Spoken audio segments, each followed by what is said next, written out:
ርብቃ አሪች ወይኔ ርብቃ ምን ሆነ ነው? ቆይስ እንዴት መጣችሁ? አንተ ስለመምጣታችን ነው እንደሚያሳስብ አይታታል ምን እንደሆነች? ወይኔ ልጅ ደሞ ጭንቅላት አመታታል መሰለኝ። ወይኔ ርብቃ በቃ ልጅ ሆስፒታል ይዘናት እንሂድ። አዎ ፍጠና በል አሁን እንሂድ። በጣም ይቅርታ። ለምኑ? ለሁሉም ነገር ይቅርታ እኮ ያስፈልገው። የምርሽን ነው? ይቅርታ አድርግሽልኝ? አይ ይቅርታ ስለማላደርግልህ ደግመህ እንዳትጠይቀኝ። አቤል ፈጽሞ ያልተጠበቀና ቤተሰቡ ይቅር ሌላው የማይችለው ትልቅ ጥፋት አጠፋ። ለመሆኑ አቤል ይህንን ጥፋት እንዲያጠፋ የገፋፋው ሰው ማን ነው? እንደዚሁንስ ራኬብንስ ምንድነው ያደረጋት የሚለውን እስር ቤት ድረስ ሊወረውረው የቻለውን ወንጀል ይዤላችሁ መጥቻለሁኝ። አቤልም የራሴ እውነታ አለኝ ሲል የመለሰው መልስ አለ። ለመሆኑ አቤል የያዘው እውነታስ ያወጣዋል ወይስ አያወጣውም የሚለውንም እንደዚሁም አቶ ግርማ እየተናገሩት እውነት አለ። ሁሉንም አጠቃላይ ነው ይዤላችሁ የመጣሁት። ሰላም ሰላም፣ ውድና የተከበራችሁ የዜድ ሀበሻ ቤተሰቦች ለቻናሉ አዲስ ከሆናችሁ ሰብስክራይብ በማድረግ እንደዚሁም ቪዲዮውን በላይክ መጀመር አትርሱ። ርብቃ ድራማ ቀጣይ ፓርትን ይዤላችሁ የመጣሁትኝ እስከ መጨረሻው ድረስ አብራችሁ ለመቆየት ሞክሩ። አቤል እንግዲህ ከቀን ወደ ቀን ሊወጣ ወደማይችለው ጥፋት እየሄደ እንደሆነ ካሳለፍናቸው ፓርቶች ላይ አይተናል። በአሁኑ ላይ ግን ፈጽሞ ይቅር የማይባል ማሚቴም ሆነ ርብቃ እንደዚሁም አቶ ግርማም ሆነ ሪች ፈጽሞ ለአቤል ሁለተኛ የሚባል እድል የለም። እዚህ ስራውን እያንዳንዱ ያደረገውን ነገር መክፈል አለበት፣ ተገቢውን መስዋዕት መክፈል አለበት በማለት አቤል ላይ አሁን ቤተሰቡ ተስማምቷል። ይህም ሊሆን የቻለው እንግዲህ በራኬብ ላይ ባደረገው ነገር ነው። አቤል አሁንም በስልክ እያናገሩት ያሉት ሰዎች የቃል የገቡለትን ብር ሊሰጡትም ተስማምተዋል። እንደዚሁ ብሩን መስጠት ብቻ ሳይሆን መጠኑ በዛ ያለ ብር ወደ አካውንቱ በቅርብ ጊዜ ገብቷል፣ እኛ ወደ ሀገር ገብተናል፣ ስለሆነ አንተ ደግሞ ልጅቷን ይዘህ መምጣት አለብህ በምንልክልህ አድራሻ ካሉት በኋላ የማሚቴንና የአቶ ግርማን ከቤት መውጣት እየተጠባበቀ ቆይቶ ነበር። እንግዲህ እድል ገጥሞት ማሚቴ እንደዚሁም አቶ ግርማ ከቤት በወጡበት ወቅት ርብቃም ክፍሏ ተኝታ እያለቀሰች በነበረ ጊዜ ራኬብን በጣም ሰላም ተሰምቷት፣ ምክንያቱም ቤት ውስጥ ብቻዋን አይደለችም። እርግጥ እናቷና አባቷ አሁን እንመለሳለን ብለው ትተዋት ቢወጡም ርብቃ ቤት ስላለች እንደዚሁም ከርብቃ ጋር ደግሞ ብዙ ጊዜ የምትመላለሰው ሪች በተደጋጋሚ ወደ ቤታቸው ብቅ ብቅ ስለምትል አሁን ሪች ልትመጣም ትችላለች። እንደዚሁም ርብቃም ክፍል ውስጥ ናት። እርግጥ እኔ ያጎቷ ልጅ መሆኔን ብዙ ላትቀበለው ትችላለች፣ ሂጄ አረብሻትን በማለት ቲቪ ከፍታ ሳሎን ቤት ቁጭ ብላ በነበረችበት ጊዜ እንግዲህ ከየት መጣ ሳይባል አቤል በጨርቅ አፍኗት ራሷን እንድትስት አድርጓት ለመውሰድ ሞክሮ ነበረ ወደ ተባለበት ቦታ። እንግዲህ በተለይ አቤል አሁን ላይ ብሩን የተወሰነ ብር በአካውንቱ ከላኩለት በኋላ የብሩ ጣዕም ነው መሰለኝ ጭራሽ ራሱን እንዲያውቅ እያደረገው አይደለም። እንግዲህ ራኬብን በዚያ መልኩ ካፈናት በኋላ ምንም ድምፅ ሳታሰማ ነበረ ከቤት ይዟት የወጣው። ይሁን እንጂ ከቤት ብዙም ሳይርቅ ማሚቴና አቶ ግርማ ደርሰውበታል።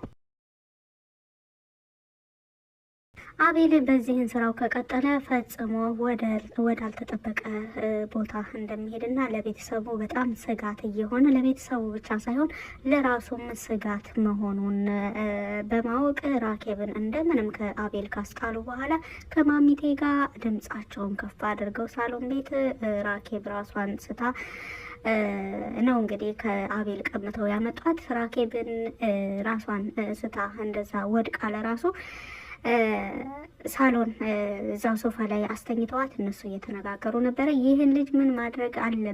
ይችኛዋን ሲጨርስ እኮ ያችኛዋንም መሸጡ አይቀርም፣ ፈጽሞ የቤተሰብ አባል ነው፣ ምንድን ነው እያለ እያመዛዘነ አይደለም፣ የጤናው ሁኔታ ለራሱ ትክክል አይመስልም በማለት እርስ በራሳቸው ሲነጋገሩ አቶ ግርማ ጤናው ምንም አልሆነም፣ ጤነኛ ነው፣ እኔ በተደጋጋሚ ከሱ ጋር ተከራክሬም ሆነ ተነጋግሬ አውቃለሁ፣ ምንም አይነት የጤና ችግር የለበትም፣ ነገር ግን በጣም በጣም ገንዘብ ፈላጊና ራስ ወዳድ ነው ሲል ተናግሯል።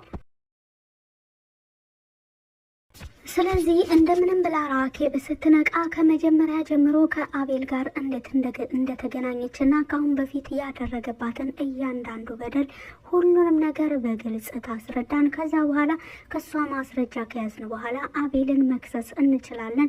ለዚህ ነገር ግን ርብቃን ፈቃደኛ መሆን አለመሆኗን ማጣራት አለብን በማለት ርብቃንም ወደ ሳሎን ቤት ጠርተው በዚህ ዙሪያ ላይ ሲያናግሯት ነበረ። ከዛም ርብቃ ከመኝታ ክፍሏ ስትወጣ ራኬብ ሶፋ ላይ ራሷን ስታ የወደቀች ስላልመሰላት ተኝታ ነበር የመሰላት። ከዛን ራኬብ እስካሁን አልነቃችም እንዴ ብላ ወደ ራኬብ ስትጠጋ አይ ይሄማ በሆነ በምን እድላችን በማለት አቶ ገረሙ ይናገራል። እና ታዲያ ምን ሆና ነው በማለት አቤል ራሷን እንድትስት አድርጓት እኮ እየወሰዳት አድነናት ይዘናት ነው የመጣ ነው በማለት ታዲያ አቤል ሴት ነው በማለትም ስትጠይቅ አሁን በዚህን ወቅት ስለ አቤል እንዴት ትጠይቂያለሽ? አቤል እየተናደደ ሄዷል በማለትም ይመልሱላታል። መሄድ አልነበረበትም መያዝ ነበረበት። አቤል ለስራው ሁሉ ተገቢውን የሆነ ክፍያ መክፈል ነበረበት ትላለች ርብቃ። እንግዲህ ማሚቴና አቶ ግርማ ደግሞ ይተያያሉ። ምክንያቱም ርብቃን ወደ ሳሎን ቤት የጠሯት ለዚህን ጉዳይ ነበር። በዚህ ዙሪያ ላይ ሊጠይቋት አቤልን ብንከሰው አንቺ ምን አይነት አመለካከት ይኖርሻል የሚለውን ነገር ለማጣራት ነበረ እሷን የጠየቋት። ርብቃ ግን ከነሱ ቀድማ ፈቃደኛ መሆኗን ትነግራቸዋለች። አቤል እየሰራ ባለው ነገር ሁሉ በሕግ መጠየቅ አለበት። እንደዚሁም ምናልባት ወደ እስር ቤት ቢገባ አሁን እያጠፋው ካለው ጥፋት ሊመለስ ይችላል ምናልባት በማለትም ተናግራለች። ርብቃ የአቤል መቀጣት ምናልባት ጸባዩን ያስተካክለዋል የሚልም ግምት አላት። እንደዚሁም ደግሞ የአቤል ጸባይ ከቀን ወደ ቀን እያሳሰበ እንደዚሁም ደግሞ በጣም ራስ ወዳድነቱ ከመጠን በላይ እየሆነ እየጨመረ በመምጣቱ ለቤተሰቡ ብቻ ሳይሆን ለራሱም ወደማይወጣበት ችግር ውስጥ እንዳይገባ ግዴታ መቀጣት አለበት በሚለው ተስማምተዋል። ከተስማሙም በኋላ ነው እንግዲህ አቤል አሁንም ተመልሶ ይህንን ስራውን ፈጽሞ ሊያቆም እንደማይፈልግ ከተናገረ በኋላ የተለያየ መረጃ አሰባስበው እንደዚሁ በአቤል ጉዳይ ላይ ሲከራከሩም እዩ ከች ብሏል። ድንገት እንግዲህ ርብቃ እዩ በመምጣቱ በጣም ተደናግጣለች። ምክንያቱም አቤልና እዩ አንድ ነገር አስበው ነው፣ አብረው እየሰሩ ነው። አቤል ከእዩ ጋር እስከዋለ ድረስ ጥሩ ስራ ፈጽሞ እንደማይሰራ እርግጠኛ ነኝ ብላ ስለምታስብ እዩን ስታየው ልትመታው ሁሉ ፈልጋ ነበር። ጥርሶቿን ነክሳ ነበረ እዩን እየተመለከተችው ያለው። ከዛም በኋላ እዩ ደግሞ በሩ ላይ ቆሞ የነሱን ሁኔታ እየተመለከተ ሳለ ራኬብ ከተኛችበት ትነቃለች። ራኬብ ከተኛችበት ቀጥ ብላ ስታይ እዩ በር ላይ ቆሞ እነሱ ደግሞ እየተነጋገሩ ስታያቸው እዩ እሷን ሊወስድ መጥቶ እሱን አትግባ ያሉት ሁሉ መስሏት ተደናግጣ ነበረ። ነገር ግን እዩ ወደ ራኬብ ትኩር ብሎ ሲያይ የሆነ ነገር እንዳየ ስለተረዱ ማሚቴም ወደ ራኬብ ዘወር ስትል ራኬብ ነቅታ ነበረ። ማሚቴ ልጄ ብላ ወደ ራኬብ እየሮጠች ስትሄድ የራኬብ ሙሉ ለሙሉ መንቃቷን ቼክ ካደረጉ በኋላ እዩን ውጣ ይሉታል።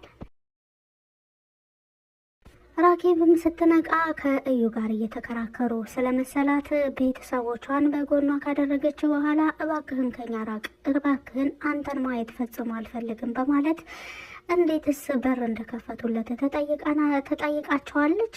እኛ አይደለንም የከፈትንለት፣ ክፍት ነበር ልጄ፣ አንቺን እኮ ከውጭ መልሰንሽ ነው በማለት ይናገራሉ።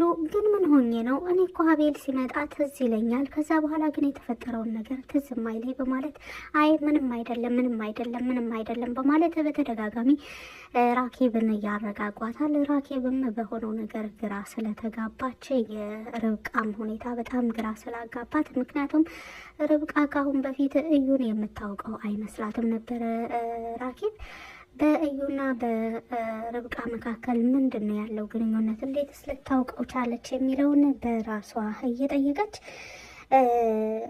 እዩ እንደሄደ ካደረጉት በኋላ እንግዲህ በተለይ እዩ ደግሞ መልሶ አሁንም ዛሬም እንደሚወዳትና እንደሚያፈቅራት ነው ገልጾላት የሄደው። እውነት ይሄ ሰው ተጸጽቶ እውነት ልቡን ለፍቅር ሰጥቶ ነው ወይስ አሁንም ልጠቀምባት ብሎ ነው በማለት እየተናደደች ወደ ክፍሏ ትመልሳለች ርብቃ። ርብቃ ከራኬብ ጋር ላለመነጋገር ከእሷ ጋር ላለመግባባት ብላም እየሸሸች ይመስላል። በተደጋጋሚ ቀንም ማታም ከክፍሏ ስትወጣ ብዙ አትታይም። እንደዚሁም ደግሞ ሪች ወደ ቤታቸው ስትመጣም ቶሎ ወደ ርብቃ መኝታ ክፍል እንደምትሄድና ሁለታቸው እየሰሩ ያሉት ስራ በተለይ ደግሞ አቤልን ወጥመድ ውስጥ ለማስገባት እየሰሩ ያለውን ነገር አጠናክረው ቢቀጥሉም አሁን ላይ ከአቶ ግርማ ጋር እንደዚሁም ደግሞ ከማሚቴ ጋር ሆነው አቤል በራሱ ላይ መስክሮ በራሱ ወንጀሎችን እንዲጋለጥ ለማድረግ ሞክረውም ተሳክቶላቸዋል። አሁን ላይ አቤል ሳያስበው ነው እንግዲህ ያለምንም ማስረጃ ወደ እስር ቤት የተወረወረው። እሱ ምንም ማስረጃ የለውም። እነሱ ግን ከሱ አንደበት የተናገረውን ሁሉ ለማስረጃነት ተጠቅመው አቤል ከዚህንም ቦታ ፈጽሞ እንደማይወጣ ቢወጣም እንኳን ሙሉ ለሙሉ ተጸጽቶበትና ተምሮበት በቂ የሆነ ቅጣቱን እዚህ አሳልፎ እንደሚወጣ ለራሳቸው ቃል ገብተዋል።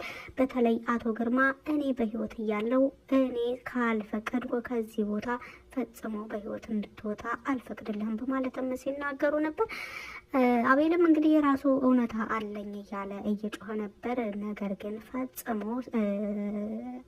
እሱን የሚሰማው አካል እንደማይኖር አቶ ግርማ በተደጋጋሚ ብዙ መረጃዎችን በተለይ ደግሞ ለዘመናት ስፈልጋት የነበርኳትን ልጄን በተደጋጋሚ ከአደጋ ያዳንኳት እሱ አደጋ ላይ ሊጥልብኝ እባካችሁን ለልጆቼ እንደዚሁም ለሌሎችም እኔን መሳይ አባቶች ለልጆቻቸው ሲባል እንደነዚህ አይነት አላስፈላጊ ወጣቶች የእጃቸውን ማግኘት አለባቸው በማለትም እንግዲህ አጋልጦ ሰጥቶታል። አሁን ላይ አቤል ፈጽሞ ከጎኑ ሰው እንደሌለ ሲረዳ እዩ እውነቱን ይነግራቸዋል በማለትም ሲጮህ ነበረ። እንግዲህ እዩ አቤልን ከእስር ቤት ለማስወጣት ፈጽሞ ፍላጎት እንደሌለው ግልጽ ነው በፊትም። ምክንያቱም በተደጋጋሚ በራኬብ ዙሪያ ምንም የማወራህና የማብራራልህ ነገር እንደዚሁም የምተባበረህ ነገር የለም፣ ይልቁንስ እኔም ከነሱ ጎን ነኝ በማለት ከእሷ ጎን እንደሆነ ነው የነገረው። ለእዩ እዩን ጠይቆት እዩ የሚነግራችሁ እውነት አለ በማለት ወደና አቶ ግርማም ወደ ርብቃም እየጮኸ ነበር። አቤል ለመሆኑ አቤልና እዩ ምን አይነት ትስስር ቢኖራቸው ነው አቤል በዚህን ሁኔታ ውስጥ ሲሆን እዩ ከእስር ቤት ያስወጣኛል ወይም ከእስር ቤት ሊያስወጣኝ የሚያስችል መረጃ ሊሰጣችሁ ይችላል የሚል ግምት ያለው እዩ ጋር ምን አይነት እውነታ ኖሮ ነው የሚለውን በመያዝ እዩን ለመጠየቅም ቀጠሮ ይዘው ነበር። ለመሆኑ እዩ ጋር ያለው እውነታ ምንድነው የሚለውን ደግሞ በቀጣይ ፓርት ላይ የምናየው ይሆናል።